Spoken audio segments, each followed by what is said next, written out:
با سلام خدمت دوستان، خیلی خوش اومدید به پیج ما. امروز قراره آسان ترین زمان گرامری یعنی حال ساده رو به شما آموزش بدیم. تعریف حال ساده خیلی هم ساده است.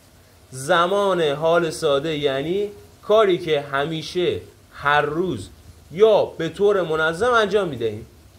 یه بار دیگه، زمان حال ساده یعنی کاری که همیشه، هر روز یا به طور منظم انجام میدهیم. مثل I eat breakfast every morning.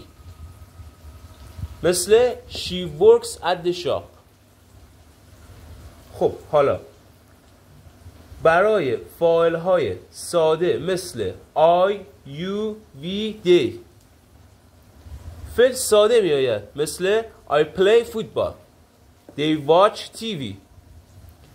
ولی برای فاعل های سوم شخص he, she, it به فعل s یا es اضافه می کنیم. مثل she plays football. He watches TV. برای منفی کردن زمان حال ساده از don't یا doesn't استفاده می کنیم. مثل I don't like milk. She doesn't play football. برای سوالی کردن زمان حال ساده از do does استفاده میکنیم.